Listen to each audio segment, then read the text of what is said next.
पहला प्रश्न, सच्ची और गहरी प्यास स्वयं परमात्मा तक पहुंचा देती है। फिर आप बार बार गुरु की महिमा बतलाकर क्या हमें पंगु नहीं बना रहे? पंगु तुम हो, और ज्यादा पंगु तुम बनाए नहीं जा सकते। अंधे तुम हो,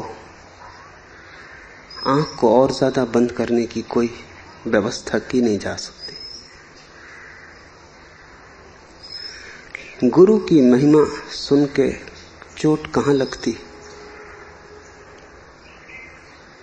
अहंकार को बड़ी पीड़ा होती है गुरु की महिमा सुनकर। निरअहंकारी तो अहोभाव से भर जाता है। गुरु की महिमा उसके भीतर एक अमृत की वर्षा बन जाती, लेकिन अहंकारी को बड़ी पीड़ा लगती, क्योंकि गुरु की महिमा का अर्थ है तुम्हें मिटना पड़ेगा। गुरु का अर्थ है तुम्हें न हो जाना पड़ेगा। जब तक तुम हो तब तक गुरु न हो सकेगा। गुरु मृत्यु है, वो तुम्हें मिटाएगा, पहुंच डालेगा बिल्कुल। इससे घबराहट होती, इससे गुरु की महिमा सुन के कहीं ना कहीं चोट लगती। चोट लगती हो तो गौर से देखना, भीतर अहंकार खड़ा है, और वो अहंकार बड़ा चालाक है।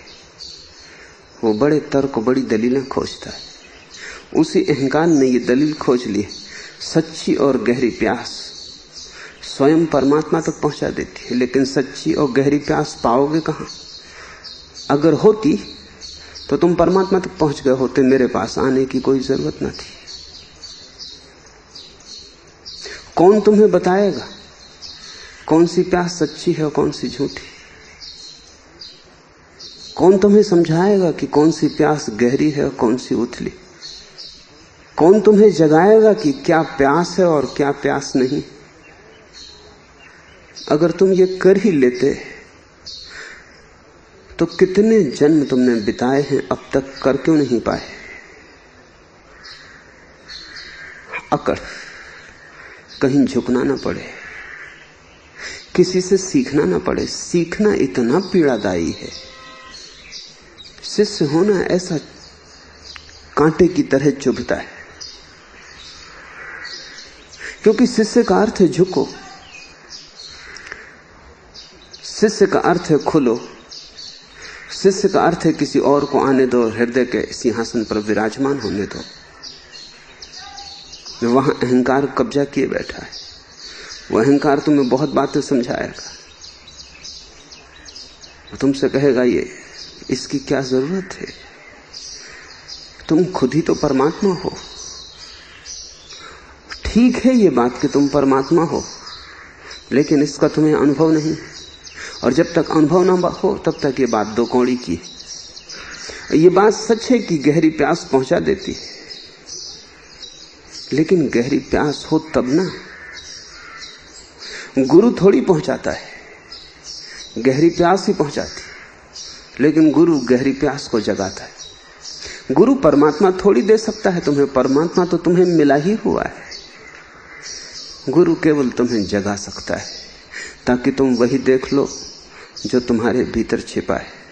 और बड़े मजे की बात है कि गुरु तो एक बहाना है। गुरु के बहाने तुम झुकना सीख जाते हो, और किसी दिन गुरु के चरणों में झुके झुके अचानक पाते हो गुरु के चरण तो चले गए, परमात्मा के चरण हाथ में। गुरु तो बहाना था जिसके बहाने तुमने झुकना सीख लिया। जिसने झुकना सीख लिया वो परमात्मा के पास पहुंच जाता है। लेकिन गुरु के बिना तुम झुकना ना सीख पाओगे, गुरु के बिना तो तुम अकड़े रह जाओगे। वही तो हुआ है कृष्णमूर्ति के शिष्यों में। सुन रहे हैं वर्षों से कि गुरु की कोई जरूरत नहीं। ये सुनकर अहंकार को बड़ी तृप्ति मिलती है। कृष्णमूर्ति के पास अहंकारियों की जमात इकट्ठी हो गई। वहां तुम्हें विनम्र आदमी खोजे ना मिलेगा, क्योंकि जिनका अहंकार झुकना नहीं चाहता उन्हें कृष्णमूर्ति की बात बहुत जचती है। बात बिल्कुल सही है, लेकिन जचना बिल्कुल गलत है। कभी कभी तुम ठीक बात को भी गलत कारण से पकड़ लेते हो। बात तो बिल्कुल ठीक होती है, लेकिन कारण तुम्हारा बिल्कुल गलत होता है। कभी कभी तुम सच का उपयोग झूठ की तरह करते हो। तुम सच का उपयोग ही किसी को चोट पहुंचाने के लिए करते हो, तब सत्य हिंसा बन जाता है। इसलिए जानने वालों ने, महावीर ने, पतंजलि ने, बुद्ध ने सत्य के भी पहले अहिंसा को रखा है। उसका कुल कारण एक ही है कि अगर अहिंसा हो तो ही तुम सत्य बोल सकोगे, अन्यथा तुम एक आंख वाले आदमी को देख के काना कहोगे। दिल तो होगा चोट पहुंचाने का, लेकिन तुम कहोगे मैं सत्य बोल रहा हूं। इसलिए सारे ज्ञानियों ने अहिंसा को पहला व्रत माना है, सत्य को पीछे रखा है। सत्य खतरनाक हो सकता है। कृष्णमूर्ति जो कह रहे हैं वो बिल्कुल सत्य है, लेकिन सुनने वाला गलत कारण से सुन रहा है। सुनने वाला गलत कारण से पकड़ रहा है। सुनने वाला झुकना नहीं चाहता था, कृष्णमूर्ति में सहारा मिल गया। सुनने वाला गुरु होना चाहता है, शिष्य नहीं होना चाहता। कृष्णमूर्ति में बहाना मिल गया। लेकिन वर्षों तक सुनने के बाद कोई कहीं पहुंचता हुआ दिखाई नहीं पड़ता। मुझे कृष्णमूर्ति का सुनने वाला बड़ा वर्ग मुझसे संबंधित रहा है, उनमें से एक को भी मैं पहुंचता हुआ नहीं देखता। और वे सभी मुझसे आके कहते हैं कि क्या करें, बात तो सब समझ में आती, लेकिन परिवर्तन कुछ भी नहीं हो रहा। परिवर्तन होगा भी नहीं, बात गलत जगह सहारा दे रही, रोग के लिए औषधि भोजन बन रही। तुम कहते हो कि गुरु की महिमा सुन सुनकर तुम पंगु ना बन जाओगे। अगर तुम पंगु ना होते तो तुम यहां आते ही नहीं। तुम यहां आए ही इसलिए हो कि तुम पंगु हो और तुम चलना सीखना चाहते हो। तुम पंगु भी हो, लेकिन तुम अहंकारी भी हो कि तुम किसी का सहारा लेके चलना भी नहीं सीखना चाहते। तुम चलना भी सीखना चाहते हो, लेकिन किसी को धन्यवाद भी देना पड़े, इतनी भी उदारता तुम्हारे हृदय में नहीं है कि किसी के प्रति कृतज्ञ होना पड़े, अनुग्रहित होना पड़े कि किसी ने चलाया। तुम्हारा अहंकार इतना सा धन्यवाद भी नहीं दे सकेगा। और गुरु ने कुछ मांगा नहीं है, कभी धन्यवाद भी नहीं मांगा है।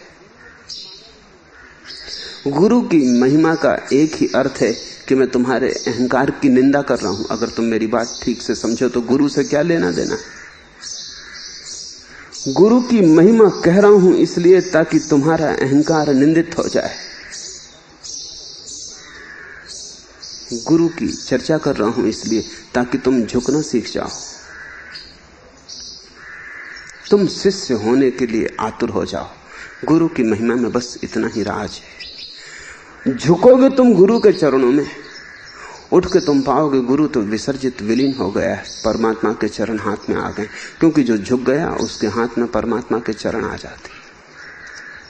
तब तुम गुरु को धन्यवाद दोगे कि तेरी कृपा कि तूने हमें झुकना सिखा दिया। झुकते ही मिल गया जिसे हम खोए थे, झुकते ही जान लिया जिसे जानने की बड़ी प्यास थी।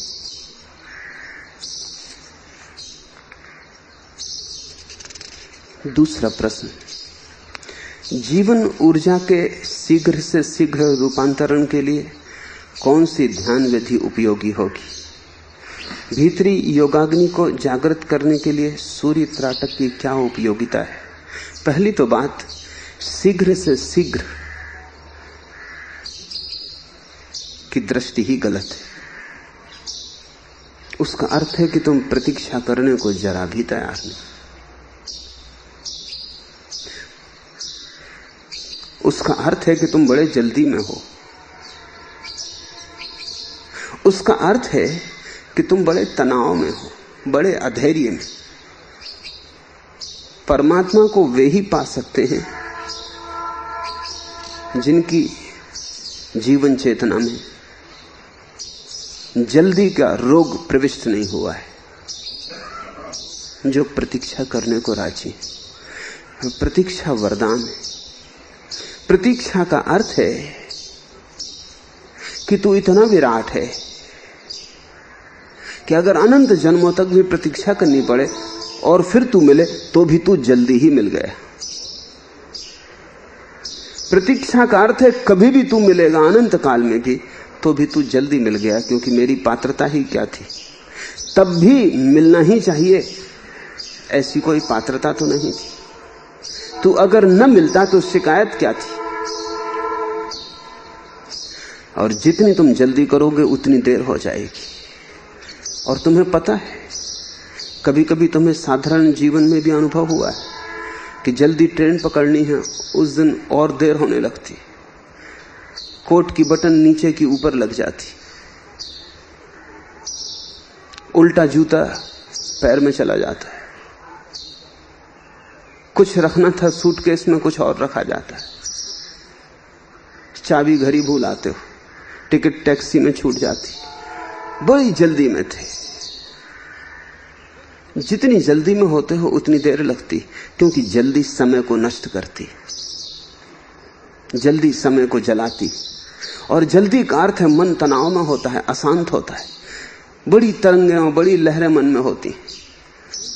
जितनी धीरज से तुम चल सको उतने जल्दी तुम पहुंचते हो। और अगर तुम अनंत प्रतीक्षा के लिए राजी हो तो इसी क्षण घटना घट सकती। ये वक्तव्य विरोधाभासी मालूम पड़ेंगे। मैं ये कह रहा हूं कि अगर जल्दी चाहिए हो तो जल्दी मत करना। मैं ये कह रहा हूं कि अगर जल्दी न चाहिए हो तो जितनी जल्दी करना हो करना। वो मन जो बहुत आतुर होकर लगा है और जल्दी में है कभी पहुंच ना पाएगा, क्योंकि परमात्मा को मिलने का रास्ता शांत होना है। जल्दी तो अशांति है। प्रतीक्षा करो। इसका यह अर्थ नहीं है कि मैं कह रहा हूं प्यासे मत बनो। प्यास तो तीव्र हो, प्रतीक्षा अनंत हो। प्यास तो ऐसी हो जैसे अभी चाहते हो, और प्रतीक्षा ऐसी हो कि जैसे कभी भी मिलेगा तो भी जल्दी है। ये दो गुण जब तुम्हारी जीवन धारा में जुड़ते हैं, सूफी फकीर बायजीद अपने शिष्यों को कहा करता था कि हर काम ऐसे करो जैसे ये आखिरी दिन है। आलस्य का उपाय नहीं। हर काम ऐसे करो जैसे ये जीवन का आखिरी दिन है। ये सूर्यास्त आखिरी सूर्यास्त है, अब कोई सूर्योदय न होगा, कोई कल नहीं, बस आज सब समाप्त है। हर काम ऐसे करो कि ये आखिरी दिन है, और हर काम ऐसे भी करो कि जीवन अनंत काल तक चलेगा। कोई जल्दी नहीं। बड़ा विरोधाभास है। ये तुम दोनों बातें एक साथ कैसे साध सकोगे? ये साधी जाती, ये सध जाती, और जिस दिन ये सधती तुम्हारे भीतर एक ऐसा अपूर्व संगीत जन्मता है जिसमें प्यास तो प्रबल होती है, प्रतीक्षा भी उतनी ही प्रबल होती है। प्यास तो तुम्हारी होती है, तुम जलते हो, आग की लपट बन जाते हो, व्याकुलता गहन होती है। ये तुम्हारी दशा है। लेकिन इस कारण तुम परमात्मा से ये नहीं कहते कि तू अभी मिल। तुम परमात्मा से कहते हो ये प्यास मेरी है, मैं जलूंगा, लेकिन मैं राजी हूं जब तुझे मिलना हो तेरी सुविधा से मिल। मैं द्वार पर बैठा रहूंगा, मैं दस्तक भी ना दूंगा, मैं प्यासा रहूंगा। मेरी प्यास एक अग्नि बन जाएगी। अगर वही तेरे द्वार पर दस्तक बन जाए तो पर्याप्त है, लेकिन मैं और जल्दी ना करूंगा। ये भक्ति का रसायन है, ये भक्ति का पूरा शास्त्र है कि तुम मांगो भी और जल्दी भी ना करो, प्रार्थना भी हो और ओंठ पर मांग भी ना आए।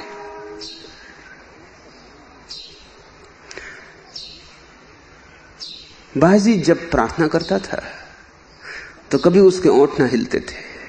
शिष्यों ने पूछा, हम प्रार्थना करते हैं, कुछ कहते हैं तो ओंठ हिलते हैं, आपके ओंठ नहीं हिलते। आप ऐसे पत्थर की मूर्ति की तरह खड़े हो जाते हैं। आप कहते क्या हैं भीतर? क्योंकि अगर भीतर भी आप कुछ कहेंगे तो ओंठ पर थोड़ा कंपन आ जाता है, चेहरे पर बोलने का भाव आ जाता है, लेकिन वो भाव भी नहीं आता। बायजीद ने कहा, एक बार मैं एक राजधानी से गुजरता था और एक राजमहल के सामने सम्राट के द्वार पर मैंने सम्राट को भी खड़े देखा और एक भिखारी को भी खड़े देखा। वो भिखारी बस खड़ा था, फटे दीन चीथड़े थे शरीर पर, जीर्ण जर्जर देह थी जैसे बहुत दिन से भोजन न मिला हो, शरीर सूख कर कांटा हो गया था, बस आंखें ही दियों की तरह जगमगा रही थी, बाकी जीवन जैसे सब तरफ से विलीन हो गया हो। वो कैसे खड़ा था ये भी आश्चर्य था, लगता था अब गिरा। सम्राट उससे बोला कि बोलो क्या चाहते हो?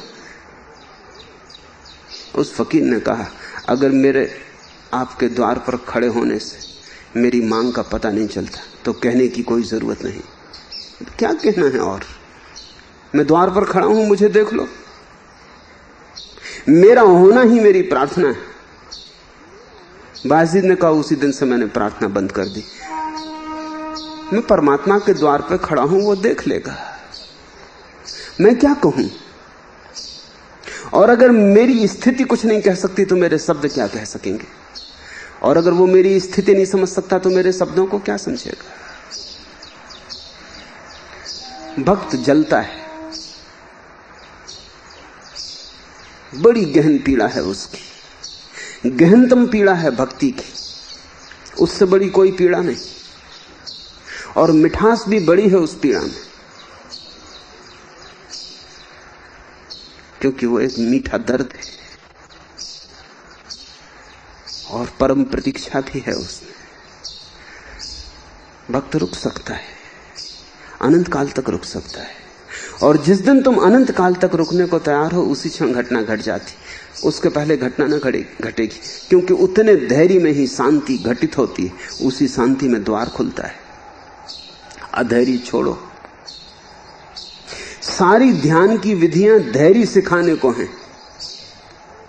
जल्दबाजी सिखाने को नहीं। ये तो मुझसे पूछो ही मत कि शीघ्र से शीघ्र रूपांतरण के लिए इतनी जल्दी भी क्या है। प्रकृति बड़ी शांति से बहती है, स्वभाव चुपचाप चलता है, स्वभाव समय को मानता ही नहीं, वो शाश्वत है। फूल जल्दी नहीं करते, वृक्ष जल्दी नहीं पकते, रुकते, राह देखते, चांद तारे भागते नहीं, अपनी गति को स्थिर रखते। मैंने सुना है ईश्वरचंद्र विद्यासागर ने अपने संस्मरणों में लिखा है कि उनके पांडित्य की खबर सारी दुनिया में पहुंच गई और गवर्नर जनरल ने, तब राजधानी कलकत्ता हुआ करती थी, उन्हें सम्मानित करने के लिए राज दरबार में बुलाया। तो वो गरीब आदमी थे, फटे पुराने कपड़े थे। मित्रों ने कहा, यह ठीक नहीं, तुम्हारी प्रतिष्ठा भारत की प्रतिष्ठा है, तुम इन कपड़ों में जाओगे अच्छा ना लगेगा, दरबार में जाने योग्य ये कपड़े नहीं, हम तुम्हें अच्छे कपड़े बना देते हैं। पहले तो उन्होंने इनकार किया, लेकिन फिर उन्हें भी बात समझ में आ गई कि ये उचित ना होगा और इसमें गवर्नर जनरल का भी अपमान है, वो भी नाराज हो सकता है, व्यवस्थित कपड़ों में जाना जरूरी है। तो वो राजी हो गए, लेकिन मन में थोड़ी बेचैनी रही। कल सुबह जाना है और आज की सांझ वो घूमने गए हैं बगीचे की तरफ। जब वहां से लौट रहे हैं तो उनके सामने एक मुसलमान बड़ी शांति से टहलता हुआ चल रहा है। उनके आगे आगे नौकर एक भागा हुआ आया और उसने मुसलमान से कहा, मीर साहब आपके घर में आग लग गई। लेकिन मीर साहब के कदमों में फर्क ना पड़ा, वही चाल रही, वही ढंग से छड़ी हिलती रही, वही गति रही, उसमें रत्ती भर फर्क ना पड़ा, जिससे कुछ भी नहीं हुआ है। नौकर समझा कि शायद मीर साहब समझे नहीं, सुने नहीं। उसने कहा, आपने सुना कि नहीं? नौकर एकदम व्याकुल है, पसीने से लथपथ है, हाँफ रहा है, घबरा रहा है। संपत्ति किसी और की जल रही है। नौकर सिर्फ नौकर है, उसका कुछ भी नहीं जा रहा है। जिसकी संपत्ति जल रही वो शांति से चल रहा है। उसने फिर दोबारा कहा कि मकान में आग लग गई, आप समझे कि नहीं, आप किस ख्याल में डूबे, दौड़िए, राख हुआ जा रहा है सब। उस मुसलमान ने अपने नौकर से कहा, ना समझ, क्या साधारण से मकान के जलने के कारण अपने जीवन भर की चाल छोड़ दूं? और फिर मकान तो जल ही रहा है, मेरे दौड़ने से मैं भी जलूंगा। जलने दे मकान, अब मेरे दौड़ने से कुछ बुझेगा नहीं, लेकिन मैं भी जल उठूंगा। अब मेरा ख्याल इतना ही, मकान तो गया, अपने को बचा लूं। विद्यासागर पीछे पीछे थे, सुनी ये बात, चोट कर गई। सोचा कि ये आदमी मकान में आग लग गई है और चाल बदलने को राजी नहीं हूं। मेरे तो कोई मकान में आग नहीं बदली लगी है और मैं कपड़ा बदलने को राजी हूं। नहीं, कल ऐसे ही जाऊंगा।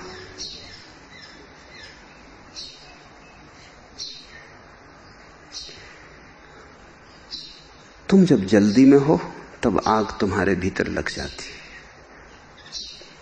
संसार तो वैसे ही जल रहा है, तुम अपने को बचा लो, बस इतना ही काफी। संसार तो जल ही जाएगा और तुम्हारे बचने का एक ही रास्ता है कि तुम्हारी शांति में, तुम्हारे धैर्य में, तुम्हारी प्रतीक्षा में कोई अंतर न पड़े।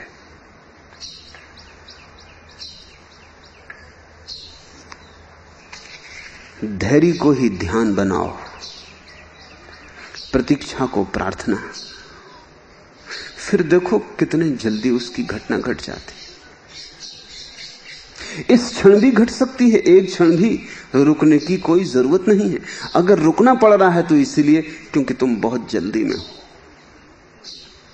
अगर तुम पूरी तरह छोड़ दो तो इसी क्षण घटना घट जाएगी। एक और क्षण खोने का कोई कारण नहीं है, क्योंकि तुम शांत हो गए। तुम्हारी भागदौड़ के कारण ही तुम नहीं देख पाते हो जो मौजूद है। भागदौड़ के कारण दिखाई नहीं पड़ता, आंखें धुंधली, दौड़ में लगी। रुको और पालो। तो मेरा सूत्र ध्यान रख लो, जो दौड़ेगा वो चूकेगा, जो रुकेगा वो पालेगा। मांगोगे कभी ना मिलेगा, चुप रहो, मिला ही हुआ है। और सूर्य त्राटक इत्यादि सब शारीरिक बातें, उन सब उलझनों में मत पड़ना। भीतर की आंख के खुलने का तो पक्का नहीं, बाहर की आंखें खराब हो सकती।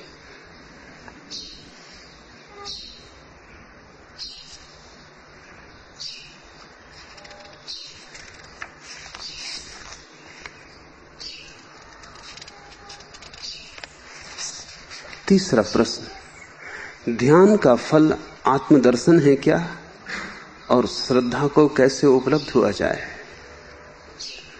श्रद्धा को उपलब्ध होने का एक ही उपाय है, श्रद्धा करना,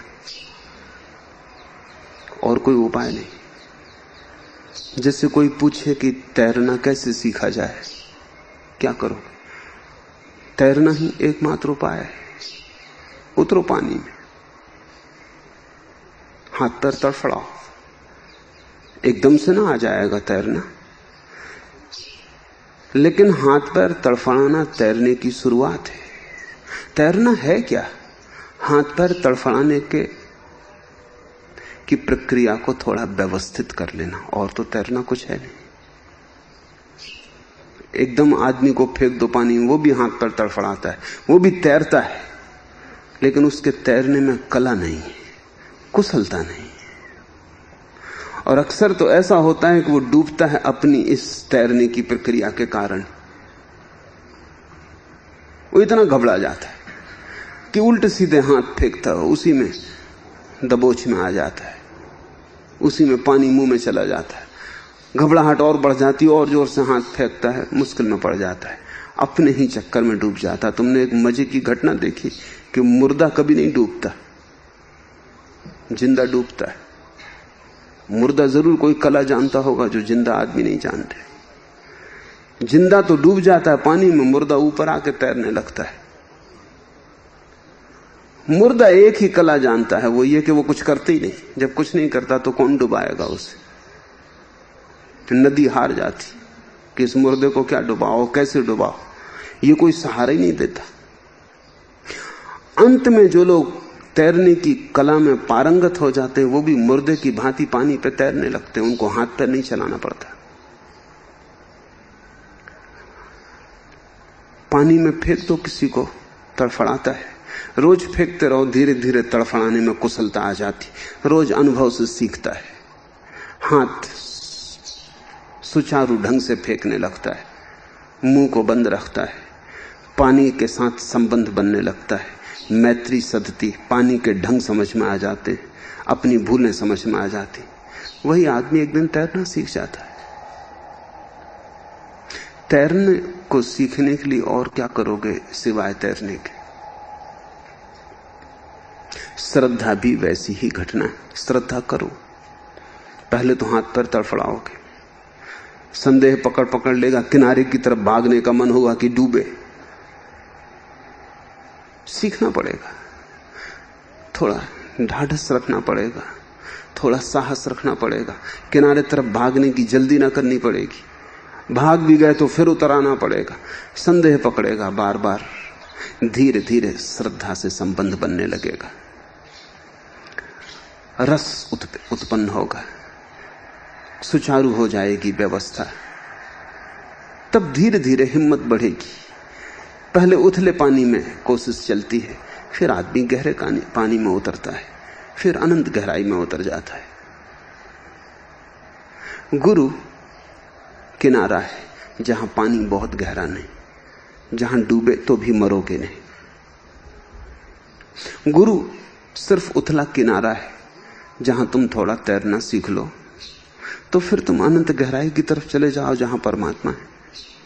और जिसने तैरना सीख लिया उसके लिए गहराई से कोई फर्क नहीं पड़ता। गहराई और उथले का फर्क गैर तैरने वाले को है। तैरने वाले को क्या फर्क पड़ता है कि नीचे 5 मील गहराई है कि 4 मील कि 3 मील कि 2 मील, सब बराबर है। तैरना आता हो तो गहराई का सवाल ही मिट जाता है। एक बार गुरु में श्रद्धा को थोड़ा जन्मा लो तो फिर तुम अपने हाथ अनंत की तरफ बढ़ा सकते हो। तो गुरु तो छोटा सा प्रयोग है श्रद्धा का, और अगर तुम उससे बचे तो तुम उस बड़ी श्रद्धा में न जा सकोगे जिसको हम परमात्मा कहते हैं। और ये तो पूछो ही मत कि श्रद्धा को पैदा करने का क्या उपाय है। कोई उपाय नहीं। श्रद्धा कोई ऐसी चीज नहीं है जिससे तुम सीख सको। उसे सीखने का एक ही उपाय है और वो अनुभव है। प्रेम को कोई कैसे सीखता है? कहीं कोई विद्यापीठ खुले हैं जहां कोई प्रेम को सीखता है? नहीं। मनोवैज्ञानिक कहते हैं कि जिस बच्चे को बचपन में मां बाप का प्रेम न मिले वो जीवन भर फिर प्रेम नहीं सीख पाता, सीख ही नहीं पाता, क्योंकि उथला किनारा चूक गया। फिर वो उपाय करता रहता है, लाख किताबें पढ़ता है, शास्त्र पढ़ता है, मगर उससे कुछ नहीं होता, क्योंकि पहली जो संभावना थी वो चूक गई, जहां से बीजारोपण होता है। बच्चा प्रेम कैसे सीखता है? पहले वो मां में तैरना शुरू करता है। मां उसका पहला प्रेम है। इसलिए जिस व्यक्ति का संबंध अपनी मां से गड़बड़ हो गया उसके सारे जीवन के संबंध अस्त व्यस्त हो जाते, फिर बड़ा मुश्किल है। जिस व्यक्ति का संबंध अपनी मां से ठीक न जुड़ा वो किसी स्त्री से कभी ठीक से न जुड़ पाएगा, क्योंकि वो पहली स्त्री थी। फिर सभी स्त्रियों में वही स्त्री बार बार मिलने वाली, क्योंकि स्त्रियों का थोड़ी सवाल है, स्त्रीण गुण का सवाल है।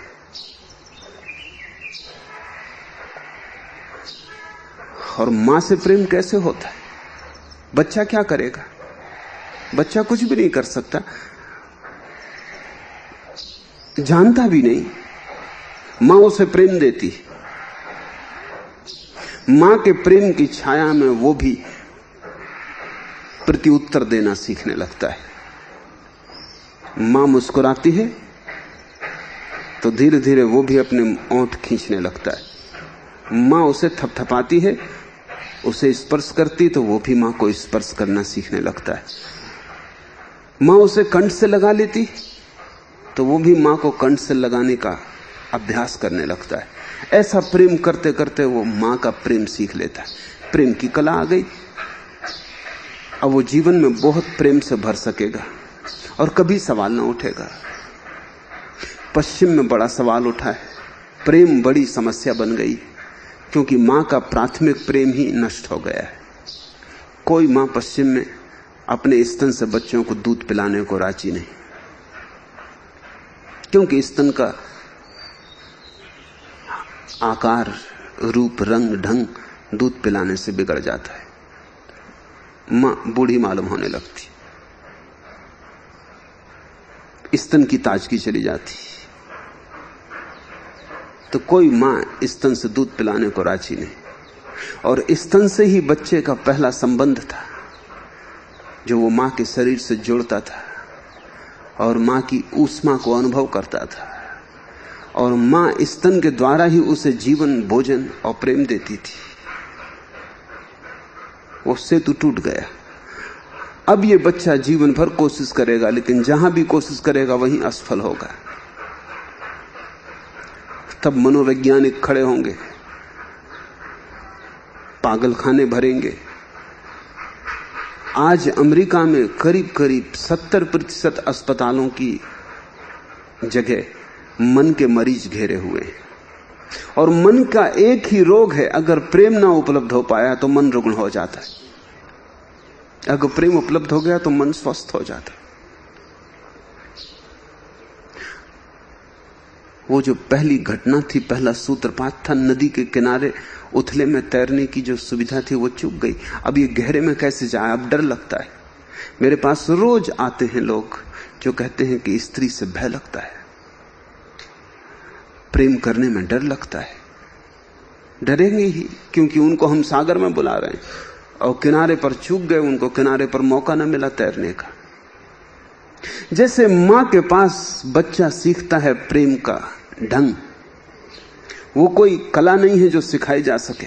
मां अपने प्रेम में उसे निमंत्रण दे देती है, उस प्रेम में डूब के ही वो सीख जाता है। ऐसे ही गुरु के पास व्यक्ति सीखता है श्रद्धा। गुरु तुम्हें अपने प्रेम से भर देता है और कोई कला नहीं है। गुरु तुम्हारे बिना मांगे तुम्हें देता चला जाता है। गुरु के होने के ढंग में तुम पर वर्षा होती रहती, उसके देखने में, उसके बोलने में, उसके चुप होने में, उसकी मौजूदगी में। वो चारों तरफ एक वातावरण खड़ा करता है जहां तुम थोड़ा तैरना सीख लो।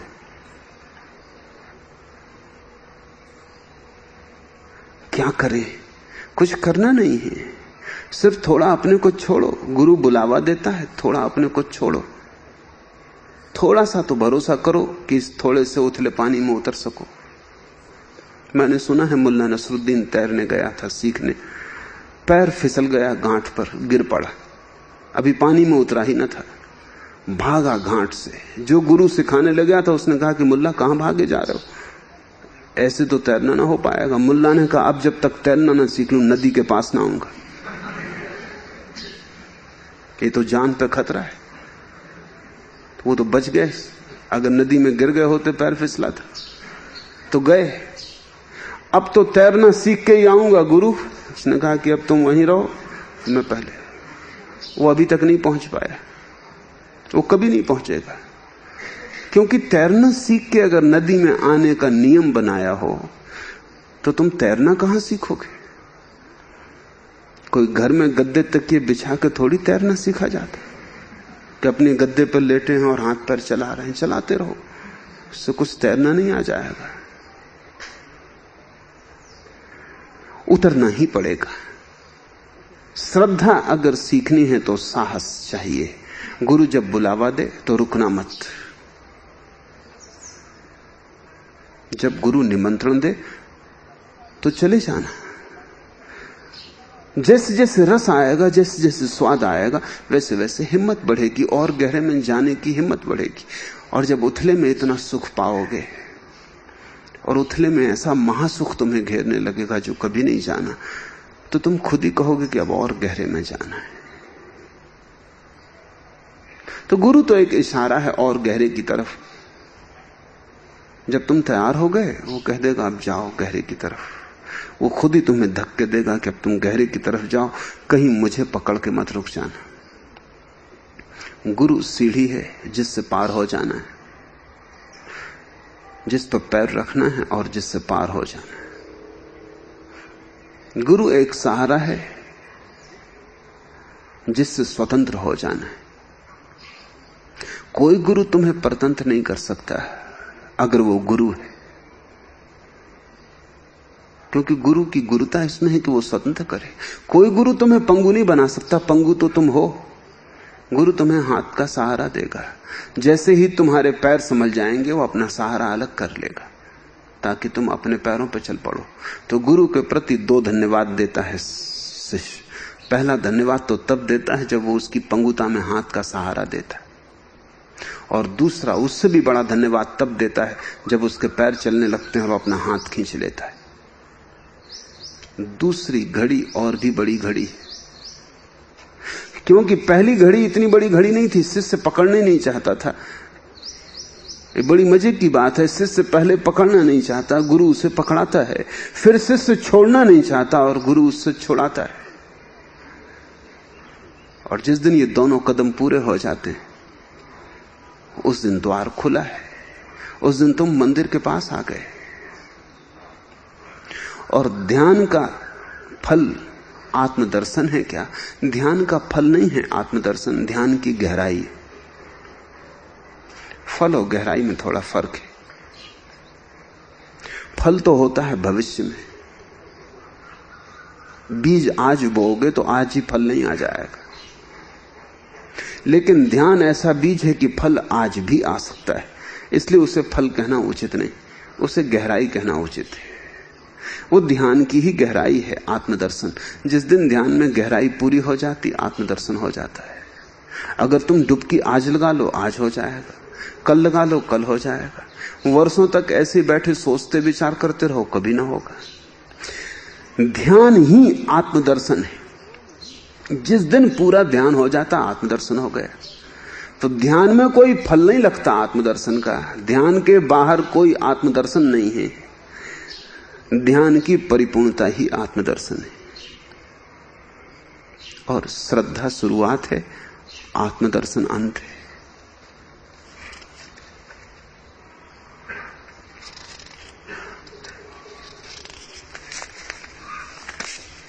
चौथा प्रश्न, सक्रिय ध्यान के अंतिम चरण में एक शांति किंतु उदासी सी घेर लेती है, जबकि आप उत्सव मनाने को कहते हैं। इस उदासी में कैसे उत्सव मनाएं और कैसे नाचें? उदासी में क्या बुराई है? उदास नृत्य नहीं हो सकता? और बड़ा मजा तो यह है कि अगर तुम उदास होकर नाचो तो जल्दी ही तुम पाओगे उदासी बदल गई। नाच उदासी को बदल देगा, इसलिए रुको मत। आज अगर उदासी का क्षण है तो उदासी में ही नाचो, नाच को रोको मत, क्योंकि रोकने से तो उदासी गहन हो जाएगी, बोझ हो जाएगी।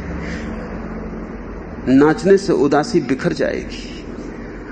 जैसे सूरज निकल आए और बादल हट जाएं, ऐसा तुम अगर सच में नाचे तो बादल हट जाएंगे। इसे तुम समझने की कोशिश करो। उदास व्यक्ति नाच सकता है, लेकिन नाचने वाला व्यक्ति उदास नहीं रह सकता। उदासी में कोई बाधा नहीं है। चलो थोड़े धीमे पैर उठेंगे, घूंगर में पूरी झनकार ना आएगी। ठीक सही, आज ऐसा ही सही। हाथ पैर पूरे उमंग से नहीं उठते हैं, सुस्ती घेरे हुई है। चलो ऐसा ही सही, लेकिन उठाओ हाथ पैर, नाचो, गाओ, उदास गीत गाओ। मगर गाओ। अगर तुमने गाया और नाचे तो तुम जल्दी ही पाओगे, तुम्हें पता ही न चलेगा कब उदासी में सुरोहा गीत उदासी को मिटा गया, कब उदासी में उठे पैर नृत्य उदासी कब खो गई पता न चलेगा। अचानक तुम पाओगे उदासी नहीं है, अब तुम नाच रहे हो। जीवन के प्रत्येक अनुभव से नृत्य निकल सकता है। जीवन के प्रत्येक अनुभव को उत्सव बनाया जा सकता है, और यही तो कला है धर्म की कि तुम जीवन के प्रत्येक अनुभव से तुम क्रोधित हो, कोई फिक्र नहीं, आज नाचो, तांडव सही। आज तोड़फोड़ का मन हुआ है, नाचो, तुम्हारे नृत्य को तोड़फोड़ होने दो। मगर तुम जल्दी ही पाओगे कि नृत्य ने तुम्हारी क्रोध की ऊर्जा को निष्कासित कर दिया, रेचन हो गया, क्रोध विलीन हो गया, झंझावात जा चुका। अब तुम नाच रहे हो बड़े हल्के होकर, पंख लग गए हैं तुम्हें। उदासी हो या क्रोध, उत्सव तो हो ही सकता है। उत्सव में किसी चीज से कोई बाधा नहीं पड़ती। ये गलत दृष्टि है तुम्हारी कि आज उदास हैं तो कैसे नाचें, जब खुश होंगे तभी नाचेंगे, तब तुम कभी भी ना नाचोगे। क्योंकि उदास तुम आज हो, इसी उदासी को तुम ढोगे, इससे खुशी कैसे निकलेगी? तुम्हारी खुशी में भी उदासी का बोझ होगा, तुम्हारी खुशी भी उदासी से दबी होगी। तुम खुश भी होगे तो समग्रता से ना हो पाओगे, तुम हंसोगे भी तो तुम्हारी हंसी पूरी ना होगी, पीछे पत्थरों का बोझ अटका रहेगा। तुम लोगों को हंसते देखते हो, कभी निरीक्षण किया? बहुत कम लोग हैं जो हृदय पूर्वक हंसते हैं। मुश्किल से कभी कोई ऐसा व्यक्ति मिल जाए उसके पैर छूना जो हृदय से हंसता हो, बस ओंठ पर ही आती है, बहुत गहरी गई तो कंठ तक जाती है, लेकिन हृदय तक नहीं जाती, क्योंकि हृदय में तो जन्मों जन्मों की उदासी गिरी, वहां से तो आ नहीं सकती हंसी, वहां तो द्वार बंद है, वहां तो कभी दिया जला ही नहीं, वहां तो किसी ने कभी अर्चना नहीं की, धूप नहीं जलाई, वहां तो सब गंदा हो गया है। उस अंधेरे में तो सिर्फ सांप बिच्छू रहते हैं, और इसलिए तो आदमी भीतर जाने से डरते। लोग कहते हैं भीतर जाओ भीतर जाओ, वो घबराते हैं भीतर जाने से, क्योंकि भीतर सिवाय अंधकार के कुछ दिखाई नहीं पड़ता। कबीर कहते हैं सूर्यों का सूर्य जल रहा है भीतर, पर तुम जब जाते हो तो वहां अंधेरों का अंधेरा दिखाई पड़ता है। कबीर गलत नहीं कहते, दादू गलत नहीं कहते, मगर वो अंधेरे की सीमा पार करनी पड़ेगी। उस अंधेरे के मरघट में ही छिपा है सूरज, और अंधेरा तुम इकट्ठा करते गए हो, और तुम रोज इकट्ठा करते जा रहे हो, उसकी मात्रा बढ़ती चली जाती। उदासी को इकट्ठी मत करो, क्रोध को इकट्ठा मत करो, नाचो, और तुम पाओगे तुम हल्के हो गए। न केवल मन हल्का हुआ, शरीर हल्का हुआ। जिस दिन कोई समाज नाचना भूल जाता है, उसी दिन समाज रुग्ण हो जाता है। जंगल में आदिवासी हैं, नाचते, उनके स्वास्थ्य की बात ही और। रात आधी आधी रात तक नाचते,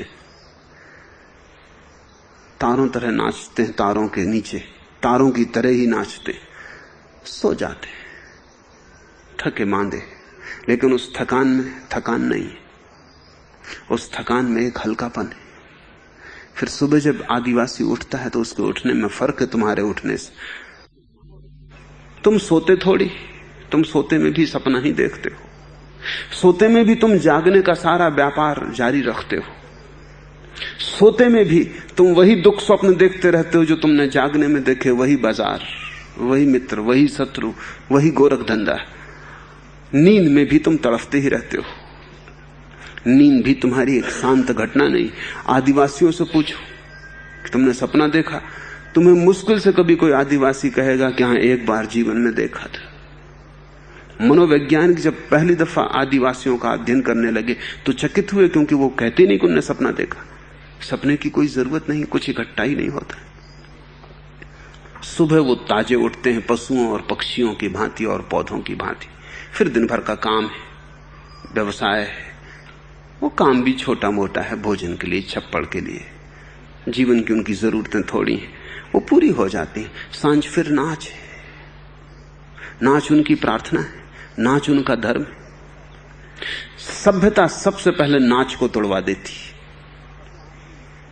सभ्य आदमी नाचने से डरने लगता है। कोई सभ्य जाति नाचती नहीं, और अगर नाचती भी है तो उसका नाच सिर्फ कामुक होता है। कामुक नाच नाच का एक बहुत ही निम्नतम ढंग है।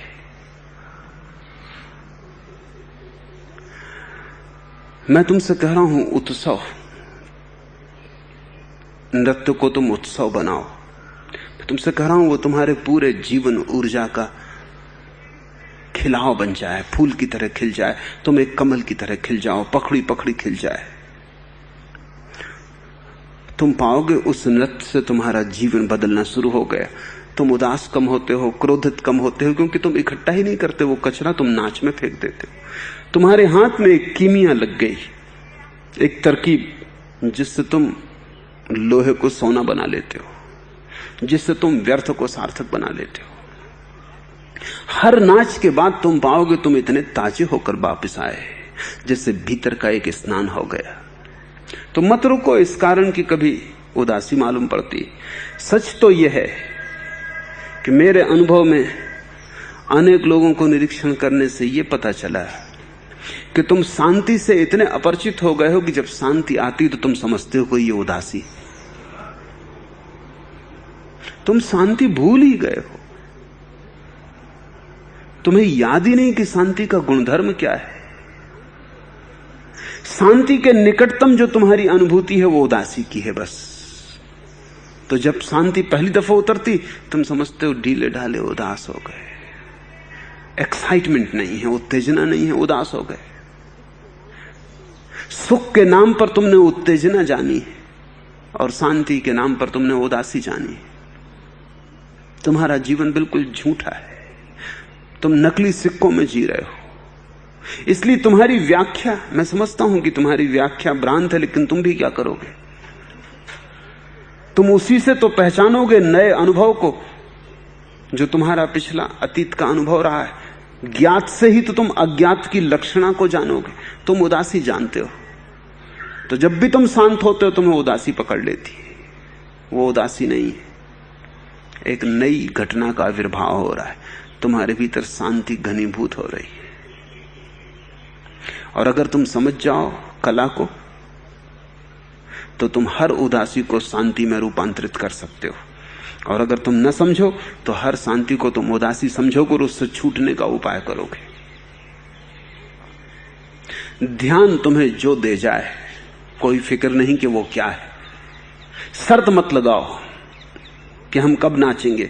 ध्यान तुम्हें जो दे जाए समझो कि परमात्मा का वही प्रसाद है आज के दिन। नाचो। कल सांझ ही में कह रहा था कि एक सूफी फकीर निरंतर कहा करता था कि परमात्मा तेरा धन्यवाद, अहो भाग्य मेरे कि जब मेरी जो जरूरत होती तू तत्क्षण पूरी कर देता है। उसके शिष्य उससे धीरे धीरे परेशान हो गए थे ये बात सुन सुन के, क्योंकि वो कुछ देखते नहीं थे कि कौन सी जरूरत पूरी हो रही। फकीर गरीब था, शिष्य भूखे मरते थे, कुछ उपाय न था। और ये रोज सुबह सांझ 5 बार मुसलमान फकीर 5 बार प्रार्थना करे और 5 बार भगवान को धन्यवाद देता, और ऐसे अहोभाव से कि शिष्यों को लगता है ये भी क्या मामला है। एक दिन हद हो गई, यात्रा पर थे, तीर्थ यात्रा के लिए जा रहे थे, 3 दिन से भूखे प्यासे थे। एक गांव में सांझ थके मांदे आए, गांव के लोगों ने ठहराने से इंकार कर दिया। तो वृक्षों के नीचे भूखे थके मांदे पड़े और आखिरी प्रार्थना का क्षण आया, कोई उठा नहीं। क्या प्रार्थना करनी, किससे प्रार्थना करनी? हो गई बहुत प्रार्थना, ये क्षण नहीं था प्रार्थना का। लेकिन गुरु उठा, उसने हाथ जोड़े, वही अहोभाव कि धन्यवाद परमात्मा, जब भी मेरी जो जरूरत होती तो तभी पूरी कर देता है। एक शिष्य से बर्दाश्त ना हुआ, उसने कहा कि बंद करो बकवास। ये हम बहुत सुन चुके। अब आज तो ये बिल्कुल ही असंगत है। 3 दिन से भूखे प्यासे, छप्पर सिर पर नहीं, ठंडी रेगिस्तानी रात में बाहर पड़े, किस बात का धन्यवाद दे रहे हो? उस फकीर ने कहा, आज गरीबी मेरी जरूरत थी, आज भूख मेरी जरूरत थी, वो उसने पूरी की। आज नगर के बाहर पड़े रहना मेरी जरूरत थी, आज गांव मुझे स्वीकार न करे ये मेरी जरूरत थी। और अगर इस क्षण में उसे धन्यवाद ना दे पाया तो मेरे सब धन्यवाद बेकार है। क्योंकि जब वो तुम्हें कुछ देता है जो तुम्हारे मन के अनुकूल है, तब धन्यवाद का क्या अर्थ? जब वो तुम्हें कुछ देता है जो तुम्हारे मन के अनुकूल नहीं है, तभी धन्यवाद का कोई अर्थ है। और जब उसने दिया है तो जरूर मेरी जरूरत होगी, अन्यथा वो देगा ही क्यों? आज यही जरूरी होगा मेरे जीवन उपक्रम में, मेरी साधना में, मेरी यात्रा में, कि मैं आज भूखा रहूं, कि गांव अस्वीकार कर दे, कि रेगिस्तान में खुली रात, ठंडी रात पड़ा रहूं। आज यही थी जरूरत। और अगर इस जरूरत को उसने पूरा किया और मैं धन्यवाद न दूं तो बात ठीक ना होगी। ऐसे व्यक्ति को ही परमात्मा उपलब्ध होता है। तो तुम जब उदास हो तो समझना कि यही थी तुम्हारी जरूरत। आज परमात्मा ने चाहा है कि उदासी में नाचो, पर नाच नहीं रुके, धन्यवाद बंद ना हो, उत्सव जारी रहे।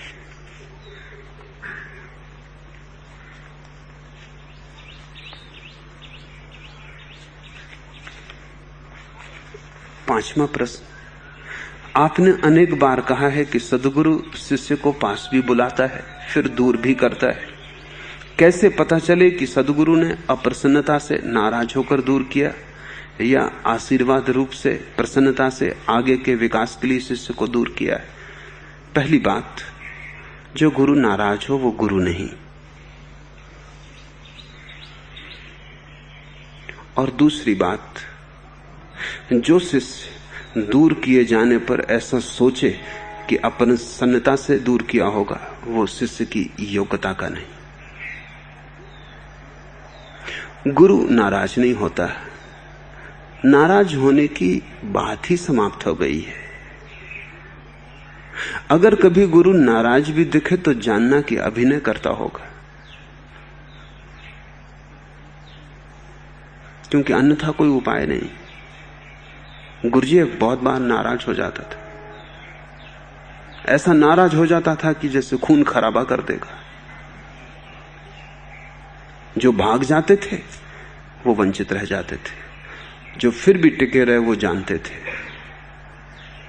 कि उस जैसा कोमल हृदय पाना कठिन है।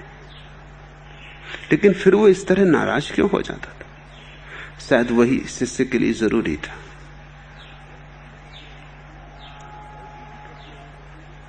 ऐसी भी घटनाएं घटी हैं, और वो गुरुजी भी कर सकता था कि 2 व्यक्ति मिलने आए, एक बाएं बैठा है, एक दाएं। जब वो बाएं की तरफ देखे तो नाराजगी से, और दाएं की तरफ देखे तो बड़े प्रेम से। और दोनों जब बाहर गए तो वो विवाद में पड़ गए कि आदमी कैसा है। एक कहे कि बिल्कुल दुष्ट प्रकृति का मालूम होता है, और दूसरा कहे कि इतना प्रेमी आदमी मैंने नहीं देखा। और दोनों सही थे, क्योंकि दोनों को पता नहीं कि वो क्या कर रहा था। वो एक को इनकार कर रहा था कि तू जा, वो एक को कह रहा था कि तू आ। वो उसको इनकार कर रहा था जिसकी अभी जरूरत न थी, जिसका आना अभी व्यर्थ होगा, जो अभी आने के लिए परिपक्व नहीं था। शायद दूसरे के साथ चला आया होगा, शायद कुतूहलवश चला आया होगा, लेकिन कोई प्यास न थी। तो गुरु उस पर तो मेहनत नहीं करेगा जिसकी कोई प्यास ना हो। वो तो ऐसे ही होगा जैसे पत्थरों पर कोई बीज फेंके, वो तो बीज भी नष्ट हो जाएंगे। वो उस पर ही मेहनत करेगा जहां भूमि है, जहां हृदय राजी है, बीज को स्वीकार करने को, अंगीकार करने को। तो गुरु कई बार नाराज हो सकता है, लेकिन गुरु नाराज कभी नहीं होता। और शिष्य तो वही है जो गुरु की नाराजगी में भी करुणा देख पाए। अगर गुरु की नाराजगी में नाराजगी दिख जाए तो तुम्हें शिष्यत्व का कुछ पता ही नहीं है। तब तुम सीखे ही नहीं झुकना। झुकने का मतलब ये होता है जिस दिन शिष्य बने उस दिन ये सब परिभाषाएं और व्याख्याएं तुमने छोड़ दी। अब तुमने कहा ये आदमी के साथ मैं राजी हूं चलने, कोई नरक जाए तो नरक, स्वर्ग जाए तो स्वर्ग, भटकाए तो इसके साथ भटकूंगा, पहुंचाए तो इसके साथ पहुंचूंगा। इसलिए इसके साथ नहीं हूं कि ये पहुंचाएगा, इसलिए इसके साथ हूं। शिष्य का मतलब यह कि इसके साथ हूं, अब पहुंचना हो जाए तो इसके साथ हूं, भटकना हो जाए तो इसके साथ हूं। असल में इसके साथ होना ही अब पहुंचना है। कोई विकल्प नहीं छोड़ा, तभी कोई शिष्य बनता है। शिष्य बनना एक महान क्रांति है, एक बड़ी भारी छलांग है।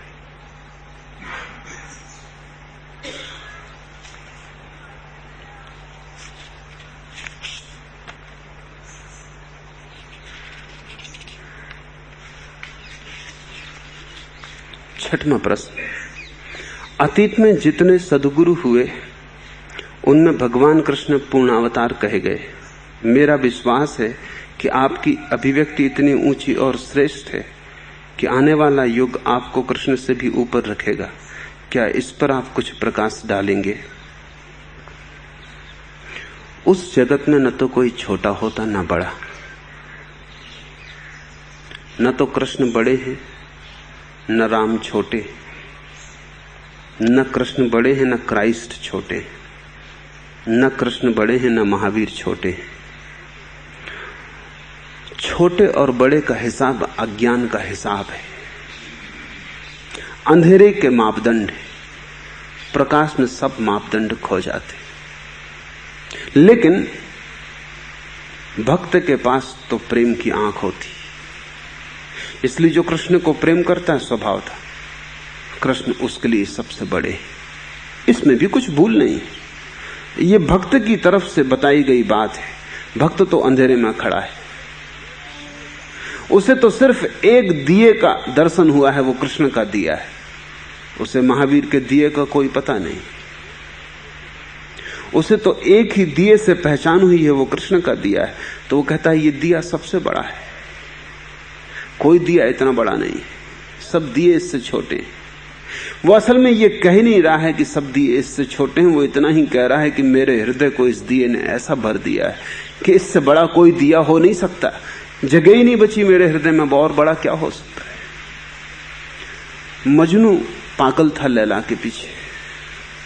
गांव के नरेश ने उसे बुलाया क्योंकि दया आने लगी लोगों को। पागल की तरह दिन रात लैला लैला की रट लगाए रखता है। नरेश ने अपने महल की 12 जवान सुंदरतम लड़कियां लाके खड़ी कर दी और कहा तू पागल है, लैला साधारण सी लड़की, मैंने भी उसे देखा है, तू भरोसा मान, मेरी परख तुझसे ज्यादा है, जिंदगी भर औरतों के बीच रहा हूं। वो बिल्कुल साधारण काली कलूटी लड़की, तू नाहक पागल। अगर वो इतनी होती जैसा तू समझ रहा है तो मेरे राजमहल में होती, सड़क पर हो नहीं सकती थी। तू भरोसा मान, ये 12 लड़कियां तेरे सामने खड़ी, ये सुंदरतम है, इस राज्य में इनसे सुंदर लड़कियां तू ना खोज पाएगा, कोई भी चुन ले। मजनू हंसने लगा। उसने कहा आपने लैला को देखा ही नहीं। सम्राट ने कहा कि तू पागल है, मैंने देखा, तेरी वजह से देखना पड़ा। तू महल के आसपास चिल्लाए फिरता है लैला लैला, कौन लैला है? एक आदमी पागल हुआ, देखना ही, बुलाकर देखा। मजनू ने कहा कि नहीं, आप देख ही नहीं सकते। लैला को देखने के लिए मजनू की आंख चाहिए, आपके पास मेरी आंख कहां? मेरी आंख से ही सिर्फ लैला देखी जा सकती है। उस जैसी सुंदर न तो कभी कोई स्त्री हुई है न कभी होगी, और मैं आज की ही नहीं कहता, भविष्य की भी कहता हूं।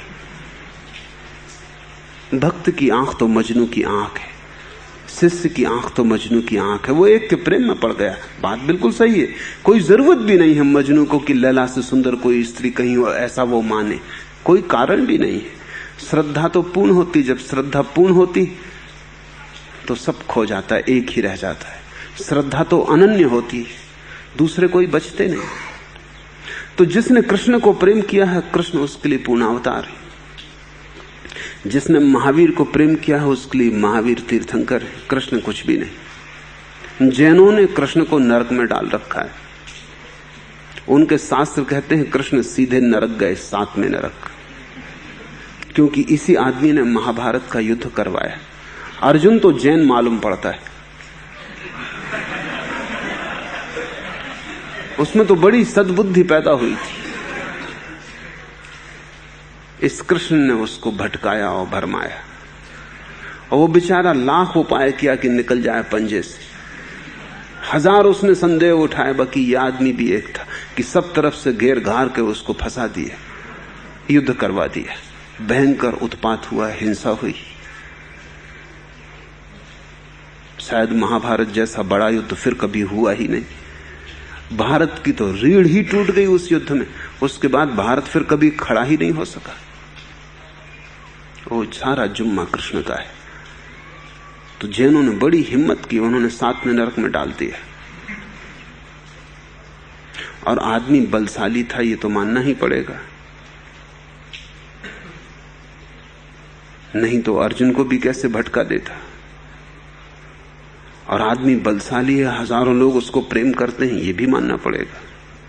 तो जैनों ने इतनी उदारता बरती है कि अगले सृष्टि में, जब ये सृष्टि पूर्ण नष्ट हो जाएगी, तब तक तो कृष्ण को नरक में रहना ही पड़ेगा।